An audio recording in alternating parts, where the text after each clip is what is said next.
오늘 가정의들 마지막 주간인데요. 룻기 4장의 말씀을 통하여서 은혜를 나누도록 하겠습니다.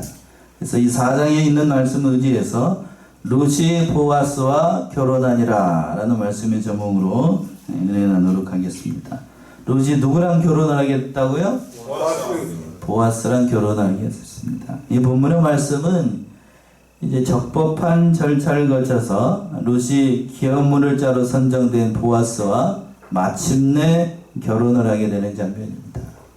그러니까 이로써 룻은 사라져버릴 위기에 있었던 엘리멜렉 가문을 다시 일으켜 세우는 그런 은혜를 누리게 되었고, 또 이방 여자로서 뒤에 가서 이제 보기에 더 잘 나옵니다만 이스라엘의 가장 위대한 왕이라고 치는 다윗 왕의 증조모가 되고, 그리고 온 인류의 규사주가 되시고 만왕의 왕이 되시는 예수 그리스도의 족보에 참여하는 참으로 귀한 은혜를 얻게 되는 거예요. 큰 축복을 받게 됩니다. 오늘 이 말씀을 통하여서 세 가지 정도 살펴보도록 하겠습니다. 먼저 1절과 7절에 있는 것처럼 첫 번째 기업을 물을 자가 모든 권리를 포기해버렸어요. 왜 포기했을까? 그것에 대해서 살펴보겠는데 1절 먼저 한번 보시면 1절 보아스가 성문에 올라가서 거기 앉았더니 마침 보아스의 말하던 기업 물을 자가 지나는지라. 보아스가 그에게 이르되 아무여 이리로 와서 앉으라. 그가 와서 앉으매.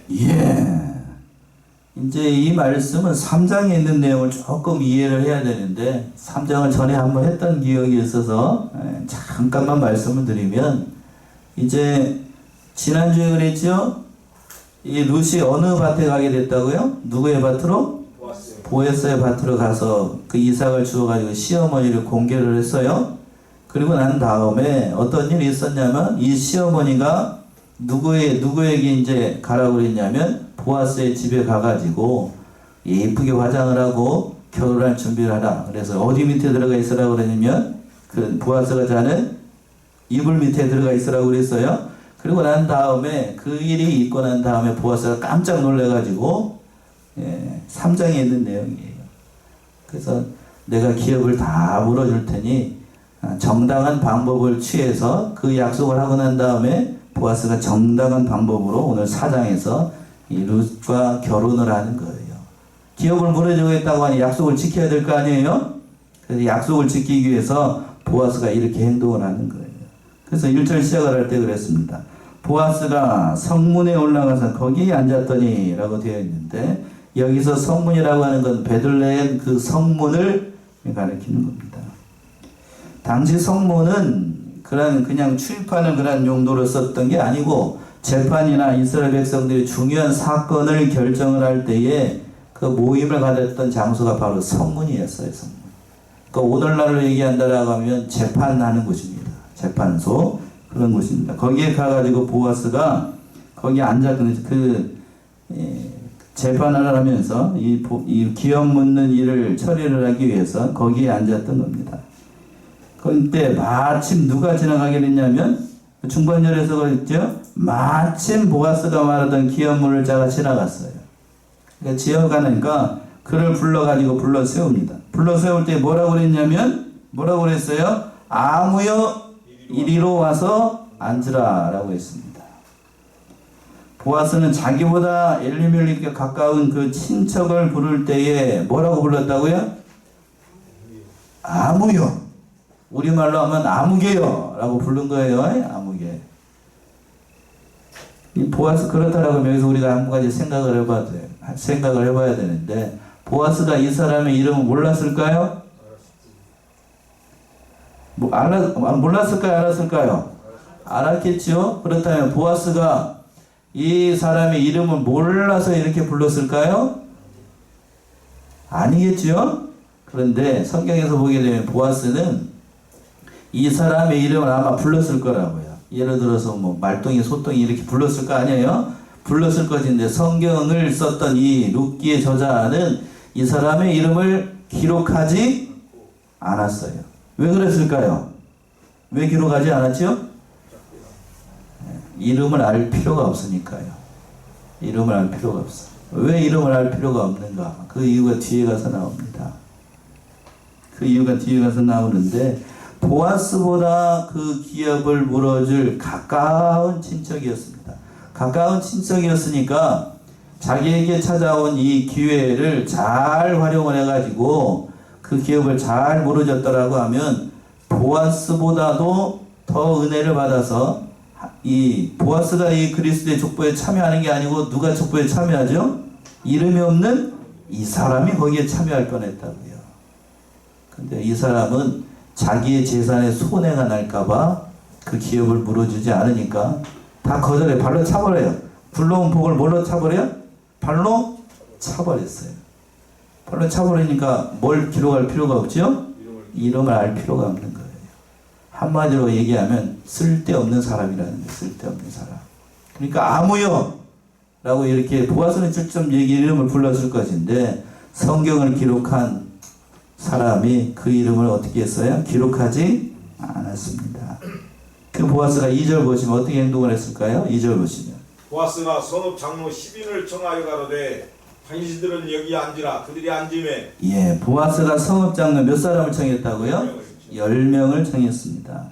이 10명을 청한 이유는 기업을 묻는 이 일을 확실히 하기 위해서 여러 증인들을 세운 겁니다. 한두 사람 세운 게 아니고 몇 명이나 세웠다고 장로들? 10명을 세우고 또 뒤에 가서 보게 되면 성문이니까 다른 증인들도 많이 있었다는 거예요. 그 많은 증인들 앞에서 공명정대하게 이 일을 잘 마무리하기 위해서 다른 증인들을 다 세운 겁니다. 이걸 법적인 용어로 공증이라고 하죠. 공증. 다 증인을 세워가지고 꼼짝 못하게 하기 위해서 이렇게 보아스가 행동을 했던 겁니다. 그래서 또 3절 보시면 3절. 보아스가 그 기업 물을 자에게 이르되 모압 지방에서 돌아온 나오미가 우리 형제 엘리멜렉의 소유지를 관할함으로. 예. 보아스가 그 기업 물을 자에게 이르되 모압 지방에서 돌아온 나오미가 우리 형제 엘리멜렉의 소유지를 어떻게 함으로? 관할함으로 라고 되어 있어요. 여기서 관할한다는 말은 원어적인 의미가 그렇습니다. 팔았다라는 의미예요. 팔았다. 개혁 개정판 한번 읽어보세요. 개혁 개정. 개혁 개정. 어떤 분 개정판 읽고 있죠?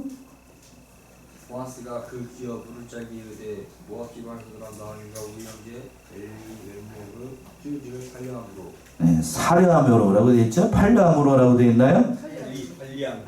관리함으로라고 되어 있어요. 관리함으로. 관리가 아니고 팔았음으로라는 의미예요. 팔았음으로. 팔았다는 얘기는 여기 이 원어로 보게 되면 우리말은 이게 잘 드러나지 않는데 과거 완료로 되어 있어요. 과거 완료. 과거 완료로 됐다는 얘기는 과거보다도 더 전에 일어났다는 얘기예요. 그러니까 이 말의 뜻은 뭔가 하면 나오미가 전에 엘리멜렉의 소유지를 현재 관할하고 있다는 뜻이 아니고 이전에 나오미가 엘리멜렉과 함께 어디로 가서 베들레헴에서 모압으로 이주할 때에 그걸 팔았다라는 뜻이에요. 팔았다. 그러니까 팔았으니까 이제 나오미가 지금 어디로 돌아왔어요? 본래의 땅으로 돌아왔으니까 그 팔은 땅을 어떻게 해야 된다는 거예요? 다시 사야 된다. 그런데 다시 사야 되는데 나오미에게는 그 기업을 물을 능력이 없으니 그 친척 중에서 가장 유력한 사람이 대신 물어줘야 된다는 의미가 담겨 있는 거예요. 그래서 그 얘기를 하는 겁니다. 그러니까 옛날에 팔았으니까 그걸 다시 살려고 하면 돈이 필요하겠죠? 그 얘기를 하는 겁니다. 그래서 4절의 말씀이 그래서 등장하는 거예요. 4절 보시면 내가 여기 앉은 자들과 내 백성의 장로들 앞에서 그것을 사라고 내게 고하여 알게 하려 하였노라. 네가 물으려면 물으려니와 네가 물으지 아니라고 하려거든 내게 고하여 알게 하라. 내 다음은 나요 그 위에는 물을 자가 없느니라. 그가 가로되 내가 물으리라. 예, 4절 말씀 잘 보셔야 되는데 그것을 사라고 내게 고하여 알게 하려고 이 자리에 이 많은 사람들 증인 불러놓고 이게 다 얘기를 했다는 거예요. 그러면서 보아스가 천천히 설명하기를 네가 물으려고 하면 물을 수 있는 거고 네가 물으지 않으려고 하면 너 다음은 나니까 나에게 얘기하라고 얘기를 했던 거예요. 그랬더니 뭐라고 얘기를 하냐면 이 사람이 그 4절 하반절에서 맨 하반절에서 그랬습니다. 그가 가로되 어떻게 하겠습니다? 물겠다요, 안 물겠다요? 내가 물으리라. 예. 이 이름 없는 사람이 첫 번째는 그것을 당연히 물으겠다라고 얘기를 했습니다. 자, 그렇다라고 하면 여기서 이렇게 끝나버렸으면 성경이 재미가 없잖아요. 근데 왜 물은다고 얘기를 했을까? 이 사람의 생각을 한번 우리가 생각을 해봐야 돼요. 그때 이 보아스의 친척이 그럼 당연히 내가 물어줘야 되겠지요. 이렇게 얘기를 했던 겁니다. 이렇게 보게 되면 이 사람이 대단히 신선한 처럼 보이잖아요. 그런데 이 사람이 이렇게 얘기를 했던 이유가 뭔가를 곰곰이 한번 생각을 해보세요. 앞에 3절에서 보시면 3절 다시 한번 읽어보시겠습니까? 3절. 보아스가 그 기업 물을 자에게 이르되 모압 지방에서 돌아온 나오미가 우리 형제 엘리멜렉의 소유지를 관할함으로. 예, 모압 지방에서 돌아온 누구? 나오미가 다시 돌아왔어요. 근데 이 사람도 소문을 들어가지고 다 압니다. 이 아무여라는 사람도 소문을 들어서 알아요. 나오미는, 죄송해요 우리 권사님처럼 나이가 많은 사람이에요. 기업을 물어준다는 얘기는 그 사람이 가지고 있는 땅을 다 산다는 거고, 또 뒤에 가서 보게 되면 그 여자와 결혼을 해가지고 뭐를 낳아줘야 돼요? 자식을 낳아줘야 되는데, 늙은 나오미가 자식을 낳아요, 못 낳아요? 못 낳지. 낳을 수 있어요, 못 낳아요? 인간적으로 불가능해요. 성령이 도와주시지 않으면. 그러니까 이 사람도 계산을 해본 거예요. 머리로 계산을 해보니까 나오미가 아이를 낳겠어요, 못 낳겠어요? 못 낳아요. 그럼 나오미가 죽으면 자기가 애써가지고 재산 다 들여가지고 산 밭이 누구게 되는 거죠? 나오미가 죽으면 누구게 돼요? 내게 되는 거예요, 내게. 자기게 되니까 그 계산을 한 겁니다. 나오미는 자식을 못 낳을 거고, 나오미는 곧 하늘나라 갈 것이니 내가 기업을 물어주면 당연히 눕게 될 것이다. 내 것이 될 거니까 그 계산을 하고 선뜻 뭐 하겠다고 생각을 한 거예요? 물어주겠다라고 얘기를 했던 겁니다. 그랬는데 뒤에 가서 보게 되면 이 말을 듣고 난 보아스가 뭐라고 대답을 하는가 하면, 자 5절이 말씀이죠. 5절 보시면 보아스가 가로되 네가 나오미의 손에서 그 밭을 사는 날에 곧 죽은 자의 아내 모압 여인 루색에서 사서 그 죽은 자의 기업을 그 이름으로 있게 하여야 할지니라. 예, 내가 모르겠습니다 라고 이렇게 아모여가 대답하는 것을 듣고 이 5절의 말씀을 보아스가 얘기를 해주는 거예요. 나오미의 손에서 그 밭을 사는 날에는 곧 죽은 자의 아내 모압 여인 누구에게서 사서? 누색에서 사가지고 그 죽은 자의 아들의 이름으로 그 기업을 계속해서 이어줘야 된다는 사실을 알려준 거예요. 우리말 개혁성경은 나오미의 손에서라는 말하고 루세서라는 말이 이게 멀리 떨어져 있어가지고 이렇게 멀리 떨어진 것처럼 보입니다만, 원어를 보게 되면 또 가까이 붙어 있어요. 나오미의 손에서, 그리고 루세 손에서 그것을 사가지고. 그러니까 이 말의 뜻은 뭔가 하면, 나오미가 가지고 있었던 그 밭의 모든 소유권을 누구에게 양도했다는 얘기냐면, 누구에게요? 누구에게? 루세에게 다 양도를 했다는 얘기예요. 그래서 보세요. 지난주 말씀 속에 나오미가 룻을 부를 때에 며느리야 라고 부르지 않고 누구라고 불렀죠? 한 사람만 기억을 하는 것 같다. 네? 딸아 라고 불렀던 이유가 그냥 불렀던 게 아닙니다. 시어머니 나오미는 룻을 누구로 생각을 했다고? 자기 딸로 생각을 하고, 자기 족속에게 물려줘야 될 그 밭을 이미 마음적으로 누구에게 다 양도를 한 거예요? 룻에게 다 양도를 했던 거예요. 그러니까 보아스도 그 사실을 잘 알고 있으니까 나오미의 손에서, 또 누구의 손에서? 룻의 손에서 그 모든 밭의 소유권을 사가지고 룻과 결혼을 해가지고 그 낳은 아들의 이름으로 그 밭의 소유권을 이전해 줘야 된다. 다 물어줘야 된다라고 얘기를 했던 거죠. 그리고 이 말씀 속에는 보아스가 전에 엘리멜렉의 밭을 산 사람으로부터 그 밭을 사라고 하지 않고 그랬죠. 나오미가 이쪽으로 이주를 할 때, 모압으로 이주를 할 때에 파는 사람이 있을 거 아니에요? 밭을 판 사람이 있을 거 아니에요. 그 사람에게 가서 사라고 하지 않고 누구에게 사라고 그랬냐면 나오미하고 룻에게 사라고 얘기를 한 건데, 우리 상식으로는 이게 잘 이해가 안 되는데 이스라엘 그 문화를 이해하게 되면 이해가 돼요. 이스라엘이 밭을 팔거나 논을 팔거나 이 땅을 팔 때에 그 소유권이 완전히 그 사람에게 넘어가는 게 아니에요. 우리는 만약에 이 어떤 밭을 샀다거나 건물을 사게 되면 내 이름을 뭐를 냈죠? 등기소에 가가지고 등기부 등본을 내면 그 땅이 영원토록 자기 땅이 돼요. 죽기 전까지. 그렇죠? 근데 이스라엘은 그렇지 않아요. 밭을 팔았다고 해도 50년 뒤가 되면 본래의 주인으로 다시 회복이 돼요. 그걸 희은이라고 얘기를 하는데, 레위기 25장을 한번 가보세요. 레위기 25장. 레위기 25장 25절에서부터 28절.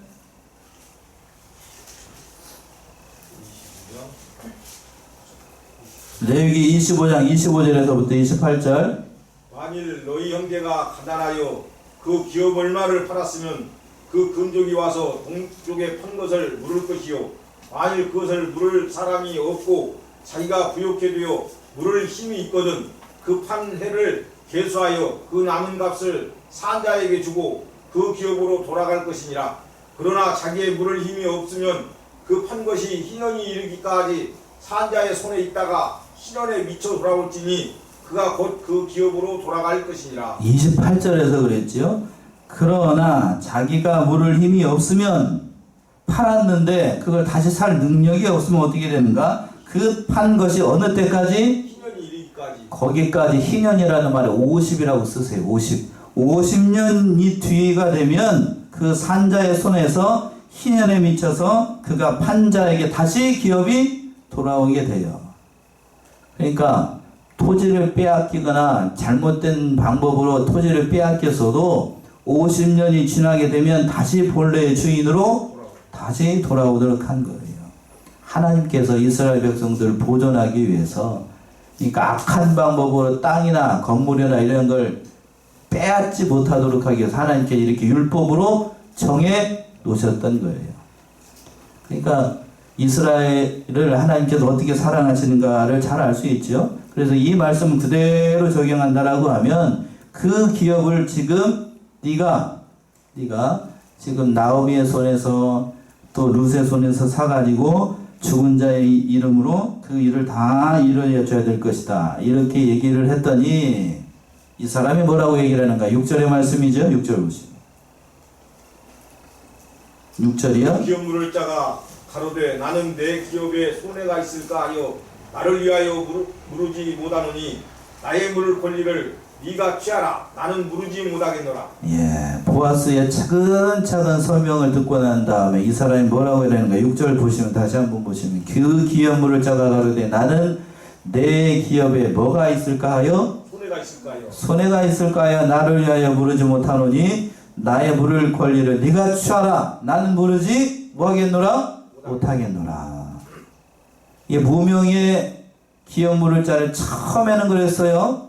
엘리멜렉의 소유지를 물어주겠다라고 얘기를 했는데, 그러나 그 기업을 물어주려고 하게 되면 나오미의 손에서 취해가지고 또 누구에게서 사서? 룻에게서 사가지고 그 기업 물려줘야 된다. 룻과 결혼을 해가지고 그 모든 일들을 잘 해야 된다라고 얘기를 했더니 이 사람이 하지 못하겠다고 얘기했어요. 처음에 생각을 했을 때에는 나오미에게서 사가지고 조금만 지나게 되면 이 나오미가 죽고 나면 자기 것이 될 것이다 라고 생각을 했는데, 덜커덕 누가 생긴 거예요? 그 중간에 룻이 생긴 거예요. 룻은 젊은 여자입니다. 뒤에 가서 보게 되면 소년이라고 나오는데, 젊었으니까 룻과 결혼하게 되면 당연히 뭐가 생기죠? 아기가 생기면 그 아기의 이름을 기업을 물어주니까 자기께 되겠어요? 안 되겠어요? 안 됩니다. 손해가 날 것 같으니까 그걸 하지 않겠다라고 얘기를 했던 거예요. 그러니까 그 이름을 알 필요가 없으니까 이렇게 머리만 자기 이속만 차리고 자기 욕심으로만 기록지니까 성경을 기록했던 사람은 그 이름을 기록하지 않았던 거고, 그 영원토록 이름을 알 수가 없었던 거예요. 알 필요가 없었던 거고. 그래서 그런데 이 얘기를 듣고 난 다음에 이제 보아스는 어떻게 행동을 하는가? 7절부터 12절에서 있는 것처럼 보아스가 자신의 모든 것을 다 희생을 해가지고 기업을 물어주게 됩니다. 그 말씀 7절과 8절이요. 옛적 이스라엘 중에 모든 것을 무르거나 교환하는 일을 확정하기 위하여 사람이 그 신을 벗어 그 이웃에게 주더니 이것이 이스라엘에 증명하는 전례가 된지라. 이에 그 기업 물을 자가 보아스에게 이르되 네가 너를 위하여 사라 하고 그 신을 벗는지라. 예. 그 사람이 그 신을 벗어 그 이웃에게 주더니라고 되어 있는데 옛날 그 이스라엘 가운데 땅을 팔거나 그 모든 일을 권리를 양도할 때에 그 일을 확정하기 위해서 그 소유권을 얻은 자가 그 신을 벗는 율법과 전례가 있어요.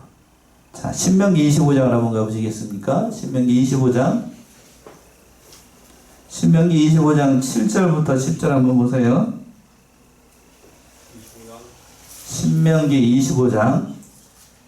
그러나 그 사람이 만일 그 형제의 아내 취하기를 즐겨하지 아니하거든 그 형제의 아내는 그 성문 장로들에게로 나아가서 말하기를 내 남편의 형제가 그 형제의 이름을 이스라엘 중에 있기를 싫어하여 남편의 형제된 의무를 내게 행치 아니하나이다 할 것이요 그 성읍 장로들은 그를 불러다가 이를 것이며 그가 이미 정한 뜻대로 말하기를 내가 그 여자 취하기를 즐겨 아니하노라 하거든 그 형제의 아내가 장로들 앞에서 그에게 나아가서 그의 발에서 신을 벗기고 그 얼굴에 침을 뱉으며 이르기를 그 형제의 집 세우기를 즐겨 아니하는 자에게는 이같이 할 것이라 할 것이며 이스라엘 중에서 그의 이름을 신벗기운 자의 집이라 칭할 것이니라. 예, 신명기 율법의 말씀이 이렇게 되어 있는데 만일 어떤 사람이 그 아내를 취하기를 별로 좋아하지 않아요.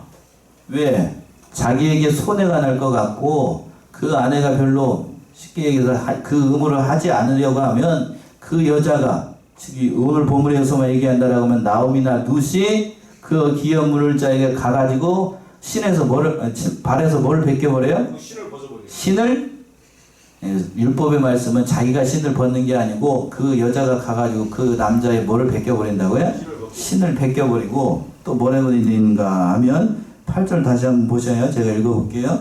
그 성읍 장로들은 그를 불러다가 9절부터는 9절 보시면 그 형제의 아내가 장로들 앞에서 누구 앞에서? 장로들 앞에서 그에게 나아가서 그의 발에서 뭐를 벗기고? 신을 벗기고 장로들 앞에서 신을 벗기고 그 얼굴에다가 뭐를 뱉어버리고? 침을 뱉으며 예, 그 얼굴에다가 일을 하지 않으니까 침을 뱉어요. 침을 뱉고 이르기를 그 형제의 집 세우기를 즐겨 하는 자에게는 이같이 할 것이라 할 것이며 이스라엘 중에서 그 이름을 못 벗기우는 자 신벗기운 집이라 칭할 것이다. 그러니까 이 본절에 있는 말씀도 그 기업 물을 자가 이 율법과 이스라엘의 전통대로 그 기업을 물지 않겠다라고 하니까 자기가 신발을 벗는데 본래는 누가 벗긴다고요? 룻이나 나오미가 가서 그 신발을 벗겨버리는 거예요. 그러면서 뭣도 뱉어버리고 침을 언제 받는다고요? 얼굴에다가. 어디다가? 얼굴에다가. 그러니까 여기 본문의 말씀에서는 그런 게 나타나지 않지만 이 신발을 벗는다라고 하는 건 그러니까 단순한 의미가 아니고 대단히 불명예스러운 일이에요. 불명예스러운 일. 그러니까 하나님이나 사람 앞에서 부끄러운 일을 했을 때에 신발을 벗었던 거예요. 의무를 다하지 않으니까요. 다하지 않으니까 이렇게 된 겁니다. 그러니까 이 사람은 자기의 그 육신적인 재산적인 손해 때문에 그런 걸 다 하지 않으려고 했던 거예요. 그러나 오늘 본문에 나오고 있는 보아스 보게 되면 참 귀한 믿음의 사람이었다는 것을 다시 한번 보게 됩니다. 9절 10절이죠. 9절 10절. 보아스가 장로들과 모든 백성에게 이르되 내가 엘리멜렉과 기른과 말론에게 있던 모든 것을 나오미의 손에서 산 일에 너희가 오늘날 증인이 되었고 또 말론의 아내 모압 여인 룻을 사서 나의 아내도 취하고 그 죽은 자의 기업을 그 이름으로 있게 하여 그 이름이 그 형제 중과 그곳 성문에서 끊어지지 않게 하매 너희가 오늘날 증인이 되었느니라. 예, 너희가 오늘날 증인이 되었느니라. 라고 얘기했는데, 보아스는 이제 엘리멜렉과 나오미의 기업물을 자로 된 사실에 대해서 거기에 있는 모든 사람들을 증인으로 세우고 10명의 장로들을 증인으로 세워서 다 이렇게 공포를 하는 거예요. 공증을 세운 겁니다. 그리고 그 모든 사람들 앞에서 공명정대하게 다 일을 처리하려고 했던 거예요. 그러면서 다 설명을 하기를, 룻을 사서 나의 아내로 취하고 그 죽은 자의 기업을 그 이름으로 있게 하겠다라고 모든 사람들 앞에서 다 이렇게 얘기를 하고 선언을 했던 겁니다. 그런데 우리가 상식적으로만 생각을 해봐도 이렇게 많은 것을 희생하면서 친족의 집을 구원하여 주고 그 후대를 잇게 하는 일, 참으로 선한 일입니다. 도덕적으로나 영적으로 참 선한 일이에요. 또 아름다운 신앙이고. 그러나 경제적으로나 물질적으로 생각해 봤을 때에는 손해가 막심해요. 막심하다고. 자기의 재산을 다 털어가지고 그 기업을 물어준다라고 하면 그 기업을 물어준 만큼 내게 손해가 되는 거예요. 그렇죠? 더 절박한 사실은 뭔가 하면 엘리멜렉의 가정의 부자이면 부자일수록 누구에게는 더 손해죠? 보아스에게는 더 손해가 되는 거예요. 만약 이 사람이 모압 땅으로 가기 전에 본래 가지고 있었던 땅이 한 10억 정도 있었다 그러면 자기는 얼마만큼 손해를 보는 거죠? 10억을 손해를 보는 거예요. 근데 가난해가지고 1억밖에 가지고 있지 않다라고 하면 1억만큼 손해를 보니까 별로 손해가 아니겠지만, 만약에 10억을 넘어서 그 사람이 가지고 있던 재산이 100억이었다. 그럼 내가 얼마만큼 손해를 보는 거예요? 100억만큼 손해를 보는 거니까 얼마나 큰 손해를 보는 거냐고. 그러나 오늘 본문의 말씀에 등장하고 있는 보아스는 그런 경제적인 것, 물질적인 것 다 손해를 감수하면서 그 보아스와 룻과 나오미를 위해서 다 기업을 물어주겠다고 약속을 했던 겁니다. 오늘날 우리 믿음의 형편을 한번 보자고요. 자기 가족도 잘 돌보지 않는 시대입니다. 그렇죠? 그런데 자기의 친척, 그리고 또 자기보다도 더 기업 물을 자가 앞에 있었어요, 없었어요? 있었어요. 그 모든 일들을 다 이게 법률적으로 다 잘 처리하도록 하기 위해서 자신의 모든 것을 다 희생하면서 가족도 돌보지 않는 이 시대에 친척, 그보다도 더 자기보다도 더 가까운 인척이 있음에도 불구하고 그 모든 것을 희생하면서까지 한다라고 하는 건 보아스가 참으로 믿음이 좋은 사람이고 아름다운 신앙을 가졌던 사람이고, 그 말씀답게 그 모든 행동답게 참으로 예수 그리스도의 조상이 될 만한 그러한 신앙과 믿음과 인격을 가진 사람이었다는 사실을 우리가 알 수 있습니다. 그래서 이렇게 행동을 하니까 그 주위에 있었던 모든 사람들이 보아스를 칭찬하고 그를 위해서 기도해 주는 거예요. 그 말씀이 11절과 12절이죠. 11절 12절. 성문에 있는 모든 백성과 장로들이 가로되 우리가 증인이 되노니 여호와께서 내 집에 들어가는 여인으로 이스라엘 집을 세운 라헬 레아 두 사람과 같게 하시고 너로 에브라스에서 유력하고 베들레헴에서 유명케 하시기를 원하며 여호와께서 이 소년 여자로 내게 후사를 주사 내 집으로 다말이 유다에게 낳아준 베레스의 집과 같게 하시기를 원하노라. 예. 그러니까 그 성읍에 있는 모든 백성과 장로들이 증인이 돼가지고 또 이렇게 선하게 행동을 하는 보아스와 룻을 위해서 다 기도해주고 선한 말로 다 축복해주는 겁니다.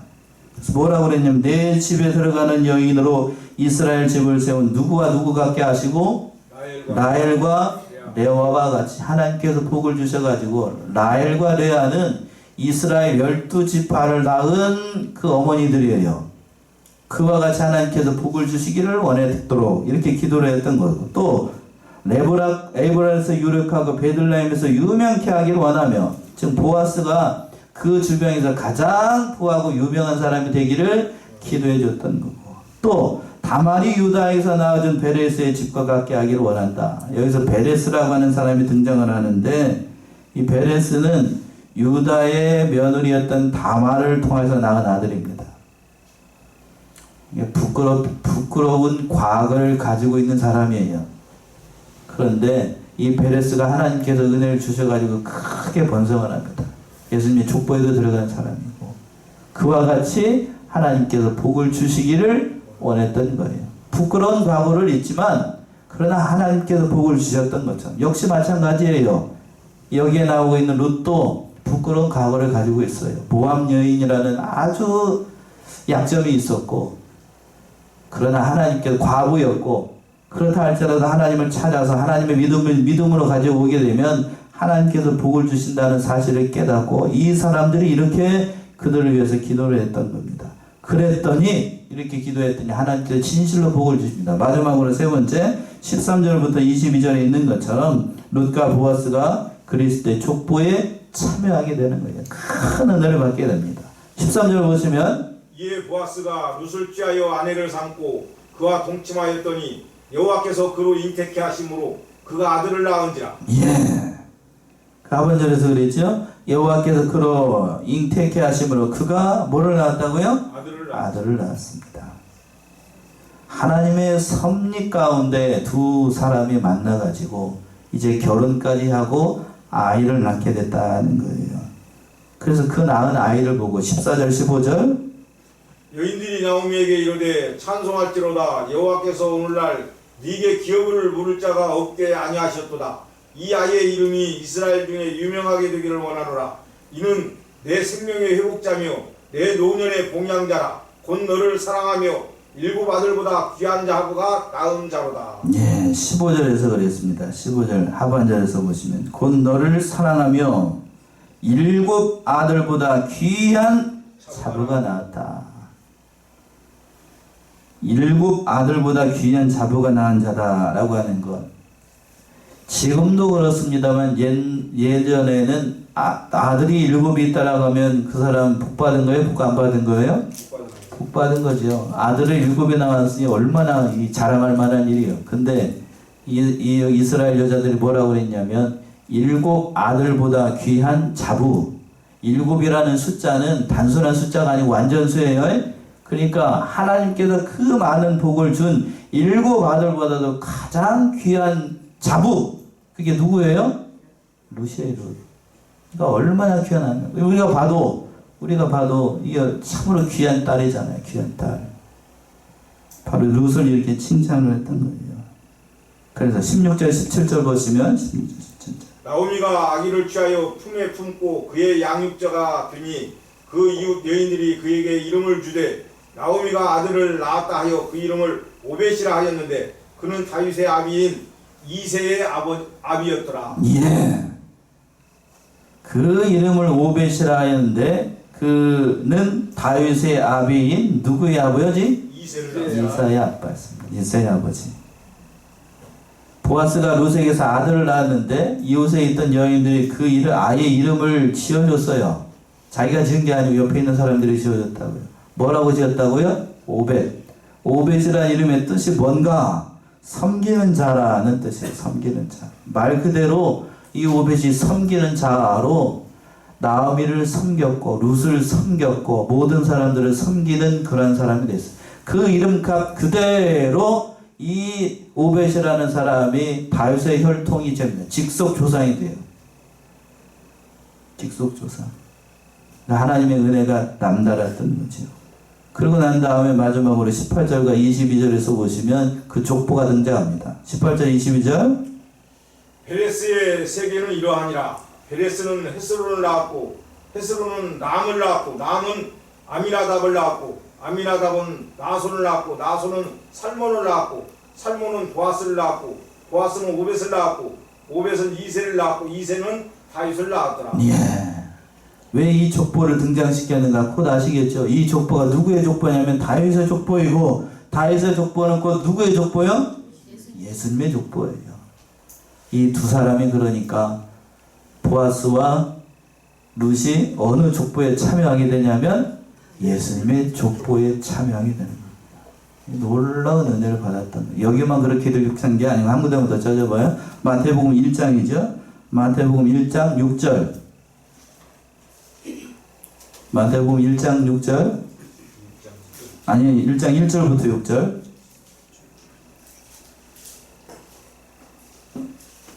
아브라함과 다윗의 자손 예수 그리스도의 세계라. 아브라함이 이삭을 낳고 이삭은 야곱을 낳고 야곱은 유다와 그의 형제를 낳았고 유다는 다말에게서 베레스와 세라를 낳고 베레스는 헤스론을 낳고 헤스론은 남을 낳고 남은 아미나답을 낳고 아미나답은 나손을 낳고 나손은 살몬을 낳고 살몬은 라합에게서 보아스를 낳았고 보아스는 루색에서 오벳을 낳고 오벳은 이세를 낳고 이세는 다윗을 낳았느니라. 예, 거기까지요. 자, 이 마태복음 1장 1절을 시작을 할 때 아브라함과 다윗의 자손 누구의 세계라? 예수 그리스도의 세계라. 예수 그리스도의 세계. 여기서 세계라는 얘기는 족보, 계대라는 의미예요. 그러면서 예수님의 족보를 쭉 얘기를 하면서 아브라함은 누구를 낳고 이삭을 낳고 쭉 내려오다가 결정적인 순간에 여자들이 몇 명이 등장을 하게 돼요. 자, 3절에서 보시면 유다는 다말에게서 누구에게서? 다말이라고 하는 여자를 다 기록을 해요. 다말이라고 하는 여자는 부끄러운 여자예요. 며느리라고 그랬잖아요. 근데 부끄러운 여자들 이름이 다 등장을 합니다. 다말에게서 누구를 낳고? 베레스를 낳고. 쭉 넘어가서 또 5절 보시면 살몬은 누구에게서? 라합에게서 누구를 낳았어요? 보아스를 낳았어. 라합도 보아스의 어머니입니다만 이 라합도 기생이었어요. 전직이 기생. 말이 기생이지 우리식으로 얘기하면 뭐라고요? 창녀입니다. 그 부끄러운 과거를 가지고 있었던 여자였는데 예수님의 족보에 참여하게 돼. 뭐 때문에요? 믿음 때문에. 그리고 또 보아스는 누구에게서? 룻에게서 오벳을 낳았어요. 룻이 누구인가? 이방 여자였는데 어느 여자? 모함 여자였어요. 다 그러니까 여기에 예수님의 족보에 등장하고 있는 이 사람들이 다 부끄러운 과거를 가지고 있는 사람이에요. 그러나 하나님은 부끄러운 과거를 가지고 있다라고 해서 그 사람들을 멸시하거나 그 사람들을 저기한 게 아니에요. 뭐만 있으면? 믿음만 있으면 예수님의 족보에 참여하는 은혜를 주셨던 거예요. 그러니까 오늘 본문의 말씀의 제목처럼 룻이 보아스와 결혼할 수 있었던 것은 전적으로 첫 번째 하나님의 은혜였고 두 번째는 이 룻이 뭐를 가지고 있었기 때문에? 믿음을 가지고 있었기 때문에 우리 사랑하는 성안의 성도들도 룻과 같은 믿음으로 통하여서 그 모든 은혜를 누리고 부모를 잘 섬겨 나아감으로 예비하신 모든 복과 은을 누리는 사랑하시는 성안의 성도님들 모두가 되시기 바랍니다. 기도하겠습니다.